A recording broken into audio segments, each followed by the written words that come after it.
ان اللہ وملائکتہ یصلون علی النبی یا ایھا الذین آمنوا صلوا علیہ وسلموا تسلیما اللہم صل علی سیدنا ومولانا محمد وبارک وسلم صلاۃ وسلاما علیک یا رسول اللہ صلی اللہ تعالی علیہ وسلم۔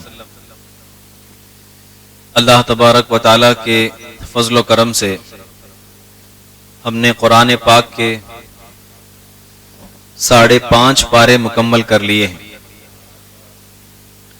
آج سورہ نساء ختم ہو گئی، اس کے بعد سورہ مائدہ کی بھی ہم نے تلاوت کیا۔ آج کے پارے میں بہت ساری باتیں آئی ہیں، خاص طور پر حضرت موسیٰ علیہ السلام کی قوم کے متعلق اور حضرت عیسیٰ علیہ نبینا علیہ السلام کے متعلق کافی احکامات بھی آئے ہیں اور بہت ساری چیزیں قابل ذکر ہیں، جن میں سے 2-3 چیزیں میں آپ کے سامنے ذکر کروں گا۔ سب سے پہلی آیت جو بنی اسرائیل کے متعلق میں ذکر کر رہا ہوں، اللہ تبارک و تعالیٰ اس میں بنی اسرائیل کو مخاطب کر کے ارشاد فرماتا ہے وَإِذْ قَالَ مُوسَىٰ لِقَوْمِهِ يَا قَوْمِ اذْكُرُوا نِعْمَةَ اللَّهِ عَلَيْكُمْ، اور یاد کرو جب موسیٰ نے اپنی قوم سے کہا اے میری قوم اللہ کی نعمت کا ذکر کرو، شکر مناؤ کہ اللہ رب العزت نے تمہاری قوم میں نبیوں کو بھیجا اور تمہیں بادشاہ بنایا اور اتنی فضیلتیں عطا فرمائی جو عالمین میں کسی اور کو وہ فضیلتیں نہیں دی گئیں۔ کافی لمبی آیت ہے اور آخری صفحہ تھا جس میں یہ آیت آئی ہے۔ اللہ رب العزت نے بنی اسرائیل کو بہت سارے انعامات سے نوازا تھا۔ یہ بنی اسرائیل کون سی قوم ہے؟ اسرائیل جو ہے، اسرائیل یہ حضرت اسحاق علیہ السلام کے بیٹے یعقوب علیہ السلام کا نام تھا۔ یاد رکھیں تمام انبیاء کرام کا جو شجرہ نسب ہے تقریباً وہ حضرت ابراہیم علیہ السلام سے جا کر ملتا ہے۔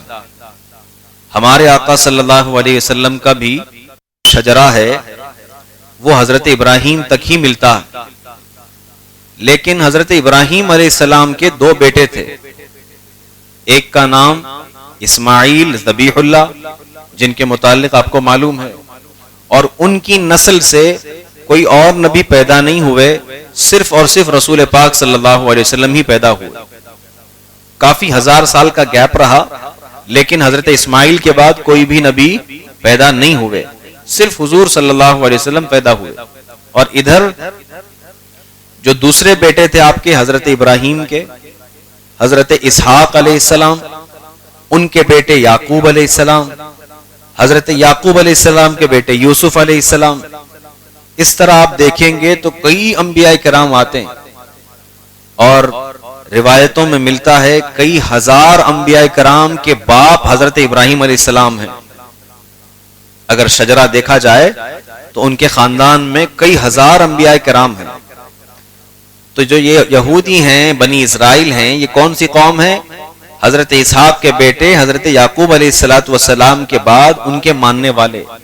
بنو اور بنی کا مطلب ہوتا ہے اولاد، اسرائیل حضرت یعقوب کا نام تھا، بنی اسرائیل مطلب کہ ان کے خاندان والے، اور یہ خاندان ایسا تھا، انبیاء کا خاندان ہے، بہت سارے نبی آئے ہیں، اللہ نے بے پناہ ان کو جو ہے انعامات سے نوازا تھا۔ پہلے پارے میں ہم نے پڑھا تھا اللہ تبارک و تعالیٰ نے اپنی ان نعمتوں کا ذکر کیا ہے جو بنی اسرائیل پر دیا۔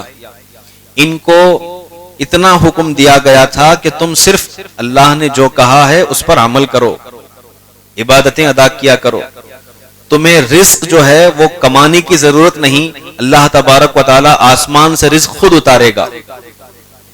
بنی اسرائیل پر آسمان سے رزق اترتا تھا۔ 2 چیزوں کا ذکر ملتا ہے، من اور سلوہ، من و سلوہ اسے بھی کہتے ہیں۔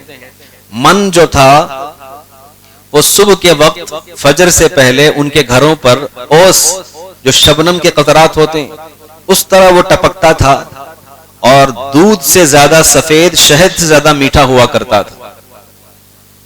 بہت طاقتور غذا تھی اور آسمان سے وہ اترتا تھا، ان کے گھروں پر جم جایا کرتا تھا، وہ پرتیں رکھا کرتے، جم جاتا، پھر لاتے اسے کھا لیتے تھے، ان کی بھوک مٹ جاتی تھی۔ انہیں حکم تھا کہ تم صرف عبادت کرو، رزق کی فکر کرنے کی ضرورت نہیں، اللہ تعالیٰ آسمان سے اتارے گا۔ یہ کتنی بڑی بات ہے۔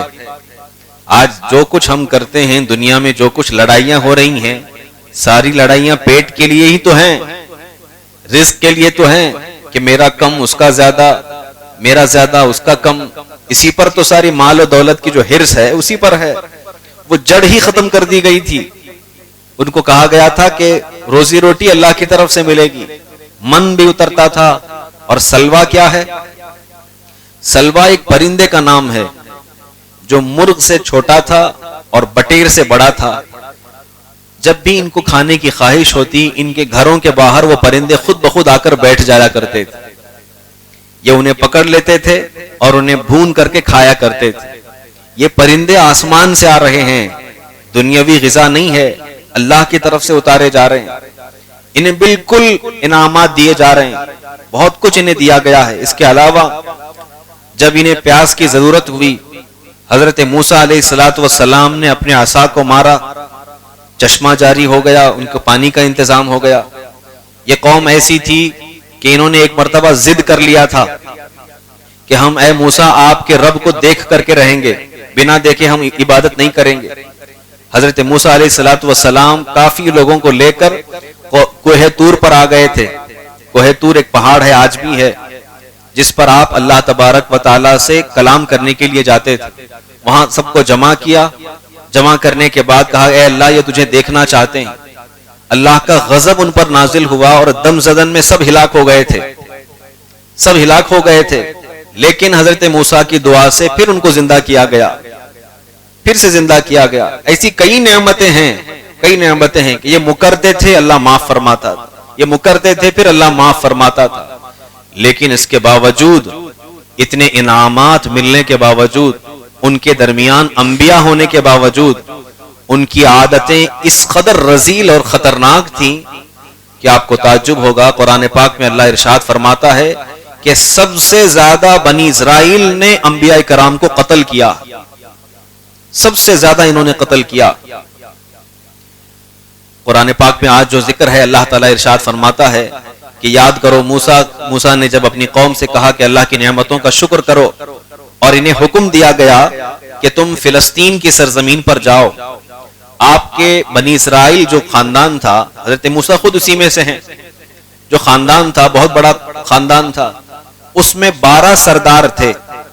12 سرداروں کو حضرت موسیٰ نے حکم دیا کہ اللہ کی طرف سے حکم آیا ہے کہ ہم مصر جو ہے وہ چھوڑ دیں، ایجپٹ جو کنٹری ہے وہاں پر رہتے تھے یہ لوگ، کہا کہ وہ چھوڑ دیں اور ہم فلسطین کی طرف ہجرت کر جائیں، فلسطین میں جا کر کے ہم بس جائیں گے۔ تو آپ نے اللہ کے حکم کے مطابق عمل کیا اور 12 سرداروں کو بھیج دیا کہ جاؤ فلسطین میں دیکھ کر کے آؤ وہاں کے حالات کیا ہیں، وہاں رہنے کے لیے سب صحیح ہے کہ نہیں۔ 12 سردار گئے اور اندر کا معائنہ کیا، دیکھ کر کے آئے، فلسطین تو زرخیز زمین ہے، بہت خوبصورت، بہت اچھی زمین، اور اس زمانے میں تو کئی انبیاء کرام کا مرکز رہی ہے۔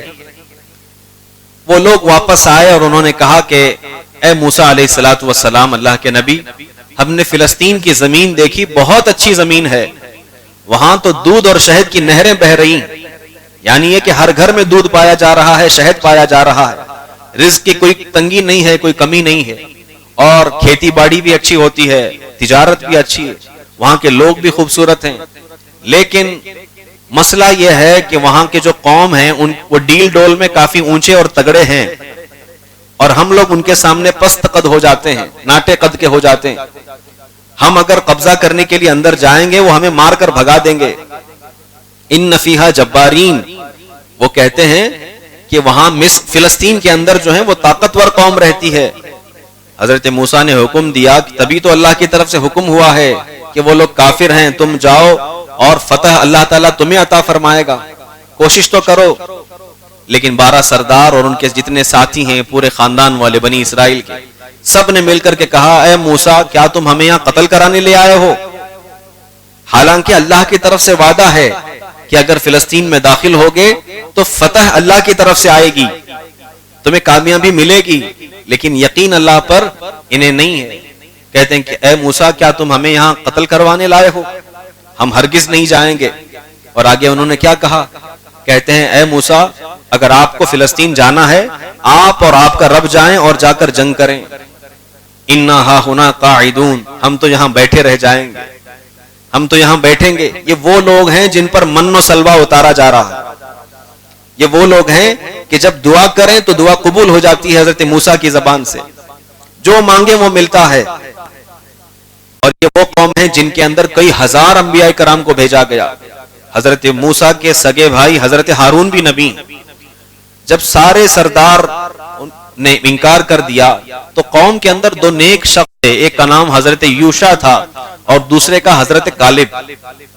یہ دونوں ٹھہر گئے، انہوں نے کہا کہ نہیں اے موسیٰ ہم آپ کے ساتھ ہیں، ہم جائیں گے اللہ کے حکم کے مطابق جا کر جنگ کریں گے۔ یہ بنی اسرائیل اتنی خطرناک قوم ہے، اتنی فتین قوم ہے، جب انہوں نے دیکھا کہ دو لوگ صرف ساتھ دے رہے ہیں، ان دونوں پر الزام لگا کر کے پکڑ کر کے ان کو قتل کرنے کی سازشیں کرنا شروع کر دیا۔ ان کو قتل کرنے کی سازشیں کرنے لگ گئے کہ یہ لوگ ہمارے اندر سے غدار ہو رہے ہیں اور موسیٰ کے ساتھ لڑنے کے لیے جا رہے ہیں۔ بہرحال اللہ رب العزت کا غضب ان پر نازل ہوا۔ کچھ سالوں کے بعد حضرت موسیٰ علیہ السلام کا وصال ہو گیا، حضرت ہارون کا بھی وصال ہو گیا، اور اللہ نے بنی اسرائیل پر فلسطین کی زمین کو حرام قرار دے دیا۔ تقریباً 30 یا 40 سال تک وہ وہاں داخل ہو ہی نہیں سکتے تھے، اور جس نے انکار کیا تھا وہ پوری نسل کا صفایا ہو گیا، ختم ہو گئے، سارے کے سارے ختم ہو گئے۔ لیکن جو ان کے بچے تھے جب وہ بڑے ہوئے ان کو اس حکم کا احساس ہوا، لیکن حضرت موسیٰ ان کے درمیان نہیں تھے۔ حضرت یوشع جو تھے ان کی قیادت میں دوبارہ وہ فلسطین میں داخل ہوئے اور داخل ہو کر کے فتح سے ہمکنار ہوئے۔ اس قوم کا ذکر آج قرآن پاک میں آیا ہے کہ یہ وہ قوم ہے جن پر نعمتیں اور ساری چیزیں ان کو اللہ دیا تھا، لیکن یہ ہر چیز میں جو ہے ناشکری کیا کرتے، انبیاء کو ستاتے تھے، پریشان کیا کرتے تھے۔ کئی چیزیں ان کے متعلق جس میں 2-3 چیزیں میں آپ کے سامنے ذکر کرتا ہوں جو ان کی خرابیاں۔ بخت نصر ایک بہت بڑا بادشاہ تھا اپنے وقت کا۔ ایک مرتبہ وہ گھومتے ہوئے ٹہلتے ہوئے فلسطین کی سرزمین پر آیا اور یہاں پر بنی اسرائیل جم چکے تھے، انہوں نے ہیکل سلیمانی بنا بھی دیا تھا۔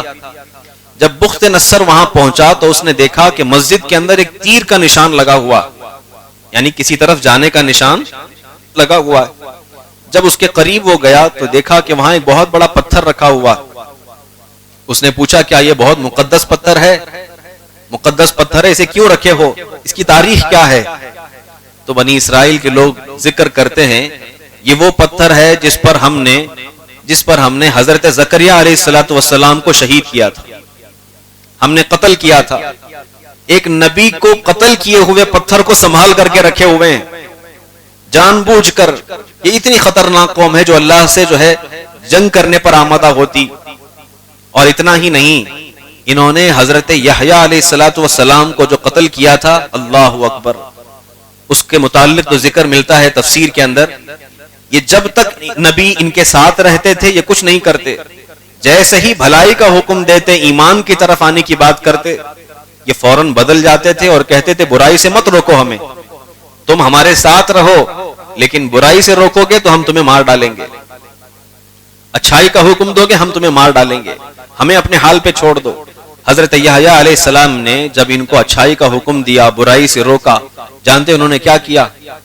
اس وقت جو ہے روم کا قبضہ وہاں پر تھا، روم کے بادشاہ سے کہلوا کر، اس کی بیوی سے کہلوا کر، سپاہیوں کو بھیج کر کے جا کر حضرت یحییٰ علیہ السلام کو قتل کیا، اور آپ کا سر مبارک ایک تشت میں رکھ کر کے اپنی وہ کافر محبوبہ کے سامنے پیش کیا، جو بادشاہ کی محبوبہ تھی، جو ملکہ تھی، اس کے سامنے پیش کیا اور کہا کہ یہ ہمارے نبی کا سر ہے۔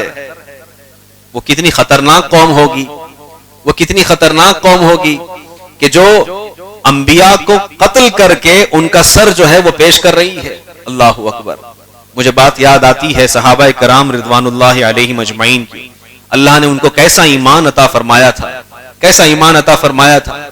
اللہ رب العزت نے اس قدر ان کے دل کے اندر ایمان پر ثابت قدمی عطا فرمائی ہے اس قدر ثابت قدمی عطا فرمائی ہے. جب بدر کا معرکہ ہوا تھا، سامنے 1000 لوگ ہیں اور ادھر 313 ہیں. رسول پاک صلی اللہ علیہ وسلم نے مشورہ بھی فرمایا تھا، اے میرے لوگوں کیا کرنا ہے، کیا جنگ میں جانا ہے؟ سامنے 1000 لوگ ہیں، ادھر 313 ہیں. تو صحابہ نے کیا کہا تھا جانتے ہیں؟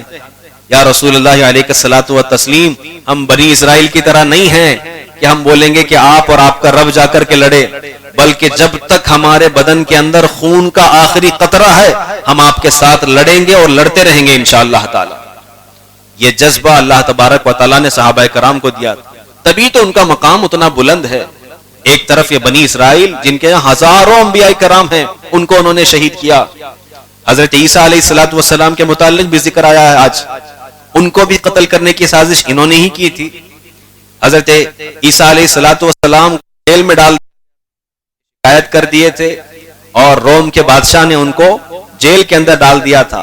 اتفاق ایسا تھا کہ جیل کے اندر ایک اور بہت بڑا ڈاکو تھا، کچھ نام تھا اس کا، برا یا اسے کچھ نام تھا، غالباً میرے ذہن سے نکل گیا. وہ بہت بڑا ڈاکو اور حضرت عیسیٰ دونوں کے کیریکٹر لوگوں کے سامنے. حضرت عیسیٰ تو وہ پاک باز، نیک خصلت، متقی، پرہیزگار نبی ہیں. ان کے اخلاق، ان کے عادات پورے بنی اسرائیل کو معلوم ہے، اور یہ بھی معلوم ہے کہ بن باپ کے پیدا ہوئے، بن باپ کے پیدا ہوئے، اللہ کے حکم سے پیدا ہوئے، معلوم ہے. لیکن جب بادشاہ نے کہا، ایک دن تہوار آیا ان کا بنی اسرائیل کا، بادشاہ بڑا خوش تھا. اس نے کہا کہ 2 لوگ بڑے تمہارے میرے پاس قیدی ہیں، ایک ڈاکو ہے بہت بڑا اور دوسرا حضرت عیسیٰ ہے. بتاؤ آج خوشی کے موقع پر میں دونوں میں سے ایک کو چھوڑوں گا. بنی اسرائیل نے کہا عیسیٰ کو پھانسی دے دو اور ڈاکو کو چھوڑ دو. عیسیٰ کو رکھ لو یا پھانسی دے دو اور اس بڑے ڈاکو کو چھوڑ دو. یہ وہ قوم ہے، اتنی خطرناک قوم ہے. آج اگرچہ آپ کو نیوز میں نہیں بتایا جاتا وہاں کے حالات، جو بنی اسرائیل، یہ یہودی جو ہیں وہی ہیں بنی اسرائیل، وہی ہیں، انہی کی نسل سے ہیں. آپ اندازہ نہیں کر سکتے ان کے اندر کس قدر خطرناک.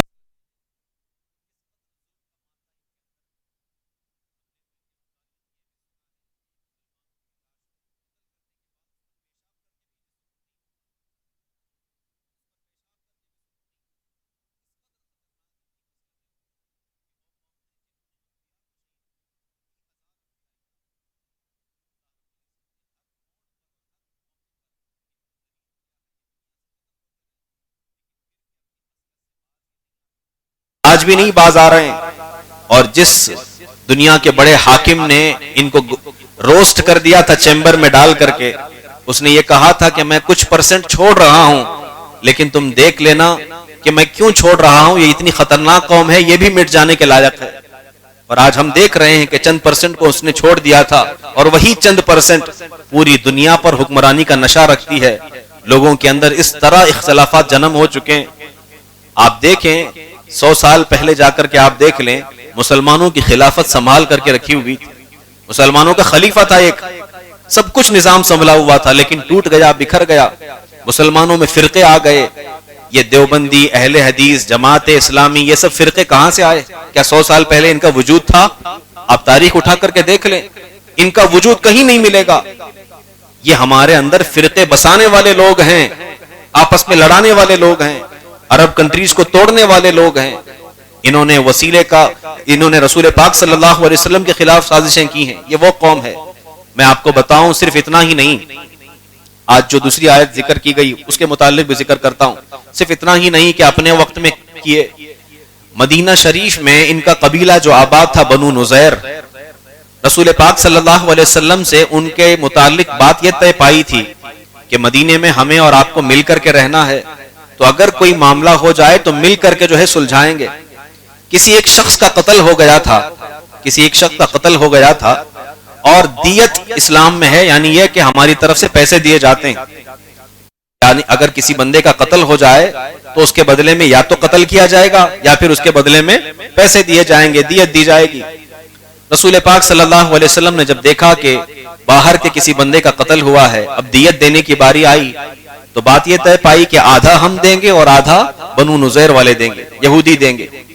رسول پاک صلی اللہ علیہ وسلم اپنے صحابہ کے ساتھ اس قبیلے کی طرف گئے جو مدینے کے قریب تھا.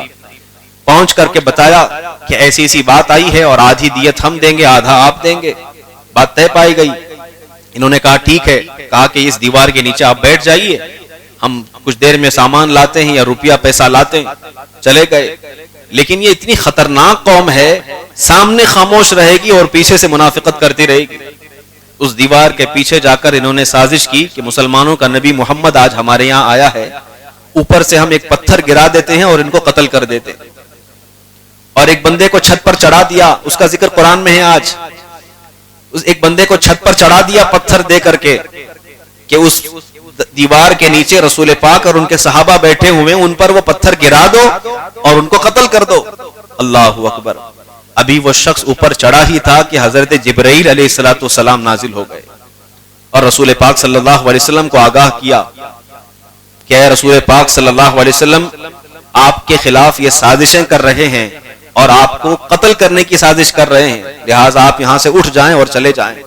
رسول پاک صلی اللہ علیہ وسلم اپنے صحابہ کے ساتھ علم ہوتے ساتھ فوراً وہاں سے اٹھ گئے اور وہاں سے چلے آئے. اللہ نے انہیں بچا لیا اس شر سے. یہ وہ قوم ہے کہ جنہوں نے انبیاء کو تو کیا ہی کیا، خاتم الانبیاء کے خلاف بھی سازشیں کی ہیں. تو آج کیا سمجھتے ہیں آپ ہمارے دوست ہو سکتے ہیں؟ اللہ قرآن میں ارشاد فرماتا ہے وَلَن تَرْضَىٰ عَنْكَ الْيَهُودُ وَلَا النَّصَارَىٰ. یہودی اور نصرانی تم سے کبھی راضی نہیں ہوں گے، کبھی راضی نہیں ہوں گے. وہ تمہارے دشمن ہیں. آج اگر ان کے خلاف نہ بول کر کے ہم یہ سمجھتے ہیں کہ ہم خاموش رہیں گے تو بہت ہماری وہ عزت کریں گے. میں کہہ رہا ہوں ان عرب کنٹری کے حکمران سے جو یہ سوچ رہے ہیں کہ ہم تیل کی فراوانی ان کے ساتھ رکھیں گے، بزنس رکھیں گے تو ہمیں وہ چھوڑ دیں گے. نہیں، آج فلسطین کی باری ہے تو کل تمہاری باری ہے، کل تمہاری باری ہے. وہ کسی کو نہیں چھوڑیں گے. وہ اتنی خطرناک قوم ہے کہ جو تمہارے نبی کے خلاف قتل کی سازشیں کر چکے، کیا وہ امتیوں کو ختم کرنا نہیں چاہیں گے؟ ان کا تو عقیدہ یہ ہے، میں آپ کو بتاؤں، وہ تو کھلے عام کہتے ہیں، آپ دیکھ لیں نیوز چینلز میں، یوٹیوب میں. ان کا تو یہ کہنا ہے کہ دنیا میں انسان کہلانے کے جو لائق ہیں وہ صرف یہودی ہیں، باقی سب ان کی نظر میں ایک جانور کی غلاظت کے برابر ہیں. باقی سارے انسان ان کے سامنے جانور کی غلاظت کے برابر ہیں، بلکہ اس سے بھی خفیف ہیں. اللہ اکبر. یہ وہ خطرناک قوم ہے. اس لیے جب اپنے رشتے، اپنی دوستی بناؤ تو کبھی بھی دیکھ کر کے کرو. کہ یہودی اور نصرانیوں پر کبھی بھروسہ نہ کرنا، کبھی بھروسہ نہ کرنا. بہرحال اللہ تعالی ہمیں ان کے شر سے بچائے اور محفوظ رکھے. ان کی سازشیں جو ہمارے درمیان رچی گئی ہیں اور پھیل رہی ہیں، اللہ تعالیٰ ان چیزوں سے بچائے. ان کی بنائی ہوئی چیزیں آج بھی ہم استعمال کر رہے ہیں. عام طور پر دیکھا جاتا ہے روزے کی حالت میں بہت سارے لوگ ان کا بنایا ہوا کولگیٹ استعمال کرتے ہیں. کون کون سے اجزاء اس کے اندر ملا رہے ہیں، کیا کر رہے ہیں، ہمیں اس سے کوئی غرض نہیں. ہم صبح سے لے کر شام تک اللہ کی رضا کے لیے بھوکے ہیں اور بیچ میں ان کی ایک کولگیٹ لے کر کے ہم استعمال کر رہے ہیں اور وہ چیز ہمارے منہ میں جا رہی ہے. خدا نہ خواستہ اگر اس میں کوئی حرام چیز انہوں نے ملائی ہوگی، کیا تمہارا روزہ باقی رہے گا؟ ہم دن میں کئی مرتبہ برش کر لیتے ہیں روزے کی حالت میں. اس لیے رسول پاک صلی اللہ علیہ وسلم کی سنت مسواک کیا کرو، وہ بہتر ہے تمہارا روزے میں اور تمہیں زیادہ ثواب ملے گا اور منہ کی صفائی بھی ہوگی. اور اگر کرنا ہی ہے تو اپنے کنٹری کی اپنی چیزیں دیکھا کرو. ہندوستان کی بنی ہوئی بہت سارے پروڈکٹ ہیں، آپ ان کو استعمال کر سکتے ہیں دیکھ کر کے. کیا ضرورت، ہمیں ضروری ہے کہ ہم یہودیوں کے بنی ہوئی چیزوں کا ہی استعمال کریں گے، انہی کی بنی ہوئی چیزوں کو کھائیں گے؟ آج ہم میں سے کتنے لوگ ہیں جو صرف بائیکاٹ کا اسٹیٹس لگانے کے بعد بھول گئے اور اب بھی KFC کھا رہے ہیں، اب بھی میکڈونلڈ جا رہے ہیں، ڈومینوز جا رہے ہیں، اب بھی ان کے ہوٹلوں پر جو ہے جا رہے ہیں، اب بھی ڈرنکس ان کے پی رہے ہیں، کوکا کولا اور پیپسی پی رہے ہیں. ہم میں سے کتنے ایسے لوگ ہیں؟ اور اب تو یہ بڑے بڑے برانڈ کے جو ایمبیسڈر ہیں یا پھر ان کے CEO ہیں، انہوں نے تو مسلمانوں کا مذاق اڑانا شروع کر دیا. وہ تو صاف کہہ رہے ہیں کہ ہم تو یہ ڈرنکس بیچیں گے، ان سے جو پیسہ آئے گا اس سے ہتھیار خریدیں گے اور غزہ پر حملہ کریں گے اور ہیکل سلیمانی تعمیر کریں گے. اس کے بعد بھی ہم میں غیرت نہیں ہے. معمولی سے مشروب کو ہم نہیں چھوڑ سکتے، پھر گناہوں کو چھوڑنا تو بہت دور کی بات ہے. مسلمان کس قدر ہمیں جو ہے ورغلایا گیا اور ہمارے درمیان ان سازشوں کو ڈالا گیا ہے. الامان والحفیظ. اللہ تعالیٰ ان کے شر سے ہمیں بچائے. اور یہ وہ ذات ہے کہ جن کے یہاں یہ نہیں دیکھا جاتا کہ کس کو بولنا آتا ہے، کون غریب ہے، کون امیر ہے، کون کالا ہے، کون گورا ہے، بلکہ ان کے یہاں دل دیکھا جاتا ہے. جب دل سچا ہونا، اللہ کے رسول صلی اللہ علیہ وسلم کی بارگاہ سے بخشش کا پروانہ مل جاتا. میں نے اس سے قبل بھی ذکر کیا تھا، 2 امیر شخص تھے، ان کے پاس ایک غلام تھا برا نام کا. برہ نام کا ایک شخص تھا، بڑا بھولا بھالا سادہ نوکر تھا، کئی سالوں سے نوکری کر رہا تھا. یہ دونوں حج پہ جا رہے تھے. انہوں نے کہا ہم حج کے لیے جا رہے ہیں، برہ کیا تو بھی ساتھ میں آئے گا؟ اس شخص نے کہا کہ حج کے نام پر تو مجھے اپنے قدموں سے لپٹا کر کے لے جانا ہو تو لے جائیے، اپنے سامان کے ساتھ مجھے لے جائیے، میں ضرور آؤں گا حج کے نام پر، کیونکہ وہاں رسول پاک صلی اللہ علیہ وسلم کی قبر کی زیارت کرنے کو ملے گا. مدینہ جاؤں گا، مکہ جاؤں گا، زیارت کروں گا. دونوں جو امیر شخص تھے اپنے غلام کو لے لیے، لے کر چل پڑے. حج ہوا. حج ہونے کے بعد مدینہ گئے، زیارتیں ہوئی. واپس آنے سے پہلے انہوں نے سوچا کہ تھوڑا مذاق کر لیتے ہیں، برہ کے ساتھ تھوڑا مذاق کر لیتے ہیں. ایک چٹھی لکھی، خود سے لکھا کہ تم دونوں، اپنا نام لکھا دونوں امیروں نے، اور اس میں یہ لکھا کہ تم دونوں جہنم سے آزاد ہو، تم دونوں جہنم سے آزاد ہو. یہ لکھ کر کے برہ کے سامنے گئے اور کہا اپنے نوکر سے، برہ کیا تمہیں بھی ایسا پروانہ ملا ہے؟ کیا تمہیں بھی ایسی چٹھی ملی ہے؟ کہا یہ چٹھی کہاں ملتی ہے؟ کہا رسول پاک صلی اللہ علیہ وسلم کے جالی مبارک سے ہمیں ملی ہے، ہمیں جنت کا پروانہ ملا ہے، جہنم سے آزادی مل گئی ہے، کیا تمہیں بھی ایسی چیز ملی ہے؟ وہ کہنے لگ گیا مجھے تو ایسی کوئی چیز نہیں ملی. کہا کہ پھر تمہارا حج قبول نہیں ہوا ہے، تمہارا حج قبول نہیں ہوا ہے. اللہ اکبر. اتنا سننا تھا، سادہ دل انسان تھا، سادہ دل انسان تھا. روتے ہوئے دوڑ پڑا، مسجد نبوی کے قریب گیا، جالی مبارک کے پاس روتے روتے بیٹھ گیا. یا رسول اللہ ہم نے تو سنا تھا کہ آپ کے یہاں امیر اور غریب کا فرق نہیں ہے، میرے آقاؤں کو تو پروانہ مل گیا، مجھے نہیں ملا ہے. یا رسول اللہ مجھے نہیں ملا ہے. وہ روتے روتے سو گیا، روتے روتے سو گیا. خواب میں رسول پاک صلی اللہ علیہ وسلم کی زیارت ہو گئی اور ارشاد فرمایا جا تیرے آقاؤں کے ساتھ تجھے بھی جہنم سے آزادی کا پروانہ مل گیا. اب جب وہ اٹھا تو اس کے ہاتھ میں باقاعدہ ایک رقعہ ملا، ایک چٹھی ملی جس میں لکھا تھا برہ جہنم سے آزاد ہے، جہنم سے آزاد ہے. وہ لے کر دوڑ پڑا، آیا اپنے سرداروں اور اپنے آقاؤں کے پاس اور کہا کہ دیکھو تمہاری طرح مجھے بھی چٹھی مل گئی ہے. اللہ اکبر. اب ان دونوں کے رونے کا مقام تھا اور برہ کے ہنسنے کا مقام تھا، کیونکہ وہ جانتے تھے کہ ہم نے اپنے ہاتھ سے لکھا ہے. اور ادھر رسول پاک کے پاس یہ برہ سادہ دل جا کر دعا کر لیا، آپ کی بارگاہ سے فیضیاب ہو کر کے آ گیا. اسی کے متعلق اللہ ارشاد فرماتا ہے جب اپنی جانوں پر ظلم زیادہ ہو جائے میرے محبوب کی بارگاہ میں آ جاؤ، اور اگر یہ اللہ کی بارگاہ میں سفارش کر دیں اللہ تبارک و تعالیٰ تمہیں بے حساب و کتاب جنت میں داخلہ عطا فرمائے گا. اللہ تعالیٰ سے دعا ہے اللہ ہمیں کہنے سننے سے زیادہ عمل کرنے کی توفیق رفیق عطا فرمائے. ہم سب کو رسول پاک صلی اللہ علیہ وسلم سے سچی پکی محبت و عقیدت رکھنے کی توفیق عطا فرمائے. ایمان اور سنیت پر قائم و دائم رکھے، اسی پر ہم سب کا خاتمہ بالخیر فرمائے. وآخر دعوانا ان الحمد للہ رب العالمین. السلام علیکم ورحمۃ اللہ وبرکاتہ.